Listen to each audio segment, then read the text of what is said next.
আসসালামু আলাইকুম ভিউয়ার্স, কেমন আছেন সবাই? আশা করি ভালো আছেন।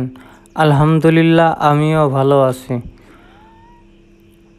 রোজকার মতো আজও নিয়ে আসলাম আপনাদের মাঝে আমার এই ডেইলি ব্লগ ভিডিও।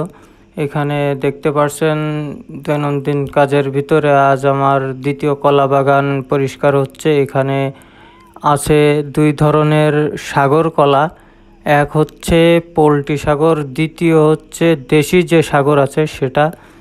আর এখানে ভায়া হচ্ছে বাগানটা পরিষ্কার করতেছে, যেহেতু দেখতে পাচ্ছেন প্রচুর পরিমাণে বন জঙ্গল হয়ে আছে। আর এইদিকে হচ্ছে আমার কলা বাগানের ভিতরে একটি লেবু গাছ আছে, দেশি যে কাগজে লেবু বলে সেটা। দেখতে পাচ্ছেন এখন অন টাইমে বেশ কিছু লেবু ধরে আছে।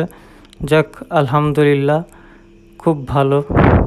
আর রিমঝিম ধারায় বৃষ্টি হচ্ছে, তার ভিতরেই আমার কলা বাগান পরিষ্কারের যে কর্মকাণ্ড সেটা চলতেছে। দোয়া করবেন সবাই। আসসালামু আলাইকুম।